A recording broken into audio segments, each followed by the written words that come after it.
El Primero de la Mañana. Con Analía Soria y Claudio Ponce de León. Más escuchás, las puertas están más abiertas, te informás. ¿cómo no? Bueno, vamos a hablar del reggae. Primero fue el reggae, después el super reggae. El archi mega reggae. Y si todo marcha como entonces, vendrá el mega reggae. Y ahí lo vamos a ir llevando. Lo increíble de esto es lo desigual, ¿no? Para las empresas que vienen desde el exterior y para las empresas que pueden crearse aquí, puertas adentro. Y lo desigual que es competir con empresas que van a venir con todo tipo de ventajas ya per se desde el comienzo. Y un dato más. Empresas que no van a pagar ni siquiera impuestos municipales por años, sometiendo a futuros intendentes o gobernantes, por no hablar de ciudadanos, a no percibir esos impuestos, con lo cual, digamos, se impiden un montón de cosas que esos municipios pueden llegar a necesitar. Pero hay algo más que tiene que ver con una presunta inconstitucionalidad. Y digo presunta porque el especialista está del otro lado de la línea. Doctor Eduardo Barcesat, qué gusto escucharlo. ¿Cómo está? Bien, ¿cómo estás? Bien. Bueno, ¿qué es el super reggae? Es una destrucción de la institucionalidad y de la economía argentina y la entrega de nuestras riquezas y recursos naturales a través de actos de un gobierno autocrático, ignorante, comprometido y que nos compromete en conflictos bélicos internacionales. Y lo más desdichado de todo esto es que el Congreso no ha logrado ponerle freno a este proceso desbocado de entrega de nuestras riquezas y recursos naturales, que quiero aclarar que de acuerdo a los pactos internacionales de Naciones Unidas son de titularidad de los pueblos, es decir, el artículo primero de ambos pactos, el de derechos civiles y políticos, y el otro, el de derechos económicos, sociales y culturales, comienzan con la misma cláusula. Esto no es un error de Carbónico, esto es una puesta en énfasis de parte de la conciencia jurídica universal de lo que está establecido en ese artículo inicial, que es, primero, el reconocimiento del derecho de libre o autodeterminación de los pueblos, su derecho a la independencia económica, y lo que es más relevante para el tema argentino, desgraciadamente, que es de titularidad de los pueblos el conjunto de las riquezas y recursos naturales existentes en su territorio.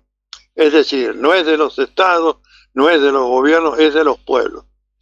Bien, de acuerdo a nuestro sistema constitucional y tras la reforma del 94, el dominio originario sobre esas riquezas y recursos naturales le competen al gobierno de la provincia donde se encuentren dichos bienes de la naturaleza.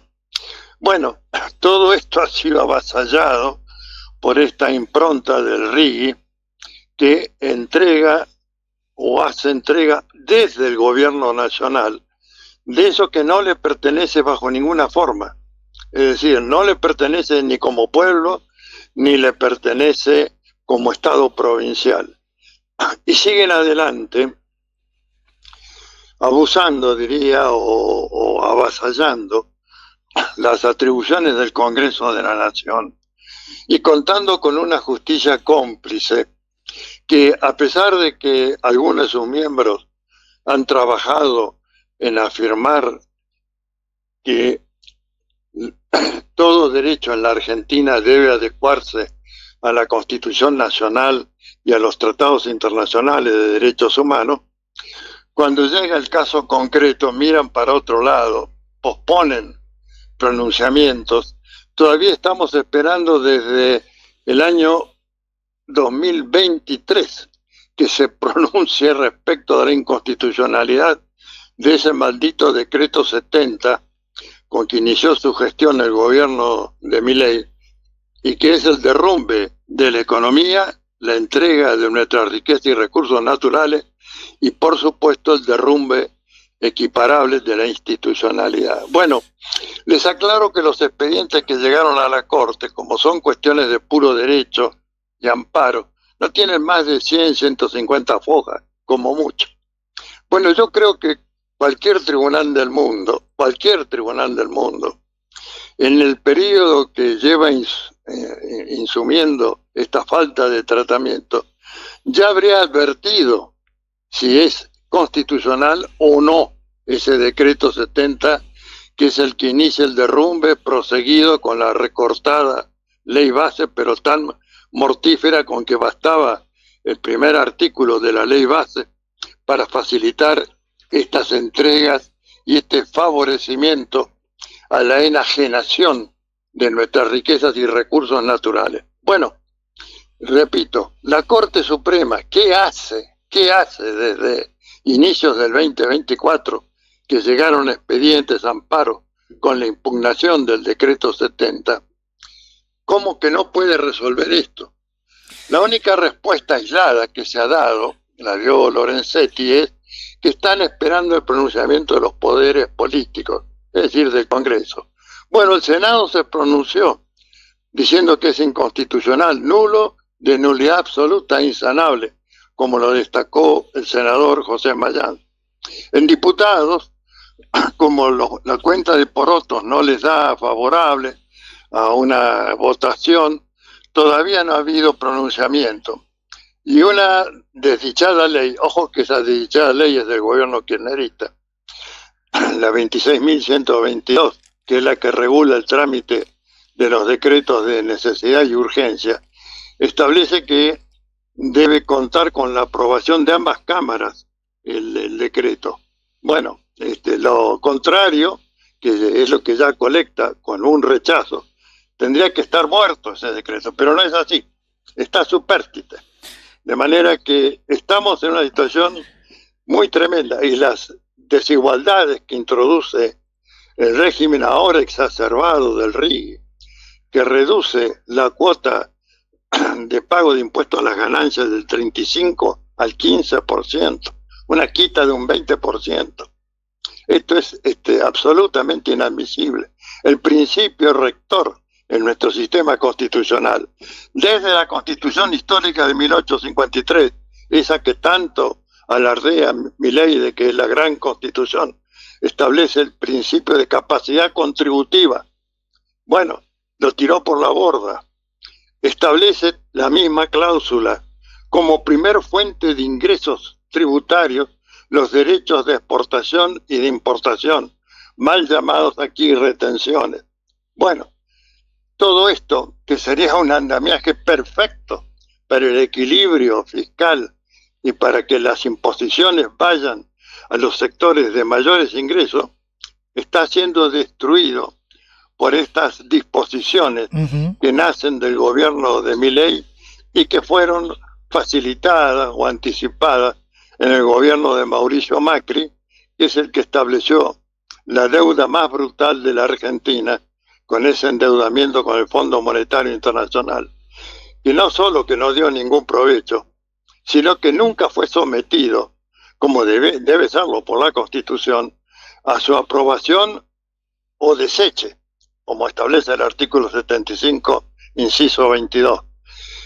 Y bueno, uno esperaría que el Congreso, frente a una exposición de principios constitucionales, es decir, no estamos diciendo nada de boca propia, estamos parafraseando lo que dice el texto constitucional, tendría que ganar la votación. Pero da el caso que, como la voluntad de los representantes del pueblo de la nación argentina y de las provincias está más atento al bolsillo propio, a los privilegios propios, que a cumplir con ese deber de obediencia a la supremacía de la Constitución Nacional que juraron cuando asumieron sus respectivos cargos. Bueno, en lugar de eso tenemos los Cuaidar multiplicados a la enésima potencia, que cambian el voto, o que si van a un reportaje periodístico se muestran patriotas y defensores de nuestra soberanía territorial y de nuestras riquezas y recursos naturales, pero a la hora de votar, votan en complicidad con este poder destructor cuya runfla se ha instalado en el comando del Poder Ejecutivo argentino. Bueno, esta es una lucha inmensa, queridos amigos. Tengan la plena seguridad que todo lo que estoy diciendo es texto constitucional. Ahora, doctor, y que nada de lo que ha hecho este gobierno resiste el menor control de constitucionalidad. es decir, Pero eso, para que eso funcione, tiene que haber órganos que apliquen la Constitución. Y esos órganos son el Poder Legislativo y el Poder Judicial. Y ya vemos que están desplegados ambos. Hay es decir, equipos en el Congreso de la Nación, no lo desconozco. en su criterio, Diputados y senadores brillantes, no lo desconozco.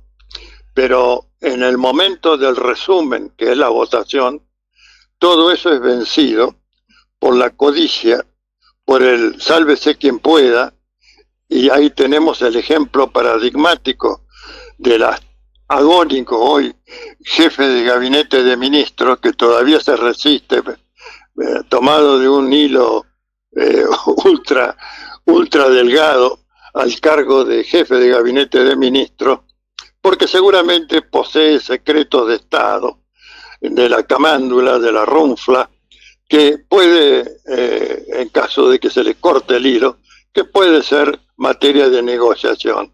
Si no me sancionan, yo no hablo. Si me sancionan, yo hablo. Bueno, este es el grado de inmundicia y de obscenidad institucional a que ha llegado la Argentina, de la mano de los grandes entregadores, los Menem, los Macri y ahora el conjunto Milei. Barcesat, De modo que la tarea va a ser enorme, pero esa tarea va a ser mucho más enorme si no dejamos hoy señalizado dentro de la institucionalidad, en el Congreso y en las acciones judiciales, que todo esto que está transcurriendo es nulo, de nulidad absoluta e insanable, y que no lo tendrá que pagar bajo esa estúpida mención de la continuidad jurídica de los estados. No, estamos hablando de la continuidad jurídica de los gobiernos, y no hay ninguna buena razón para que un futuro gobierno que se atenga al Estado de Derecho pague lo que, violando ese Estado de Derecho, contrajo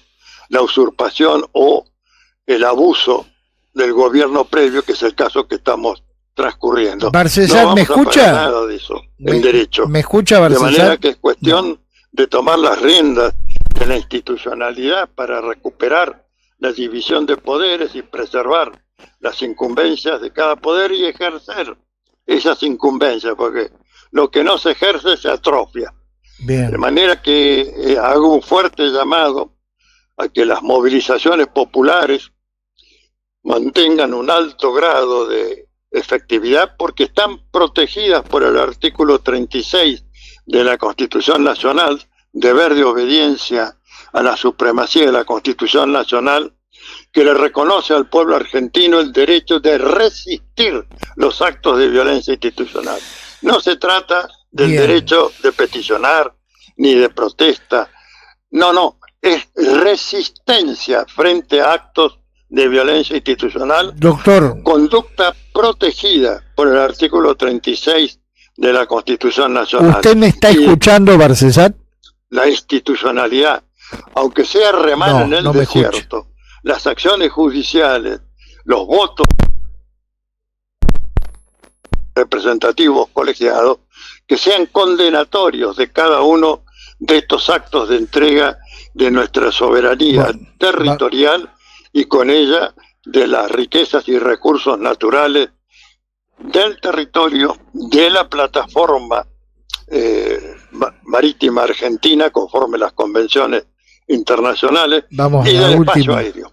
Todo Doctor, Hola, esto es lo que doctor. está en juego, y lo que hacemos es el llamamiento a protegerlo, porque de ello depende Hola, las doctor, ¿cómo le generaciones futuras va? que habiten este querido territorio de la nación argentina. Doctor, ¿me está escuchando usted? Doctor, Hola, ¿me está escuchando? sí, Bueno, para Sí. finalizar, lo he escuchado atentamente. Esto para usted tiene dos nulidades entonces. La primera, que es constitucional, y la segunda, lo impráctico del proyecto en sí mismo. Digamos, esto no va a tener ningún resultado económico. Esto se llama la falta de razonabilidad en derecho. Es decir, nada de esto, supongamos que hubieran violado el procedimiento y el órgano competente para emitir cada acto de endeudamiento y de entrega. Bueno, pero fue de provecho, hubo ferrocarriles, hubo reposición de la explotación de nuestra riqueza y recursos naturales con generosa participación para el Estado provincial y nacional. No, esto es para la rapiña nada más. De manera que lo que con mucha corrección han llamado ustedes como falta de beneficio es la falta de razonabilidad, que es el tercer requisito de la validez de todo acto jurídico. Bien. Muy bien, hemos escuchado el análisis sobre el tema de RIGI del doctor Eduardo Barcesat, constitucionalista él, por si en la Argentina hay alguien que todavía no lo conoce, ¿no? Barcesat, muy amable y muy gentil como siempre por la atención, ¿eh? Hasta pronto, que sigan bien. Bueno, se despachó con una clase de Derecho Constitucional, no lo podía parar. Y no se... imparable. Además, nos llamó a salir a la calle. También. Y ya te dio el artículo 36. Sí. Si vienen a joder, vos le mostrás el artículo 36. El primero de la mañana. 100% periodismo.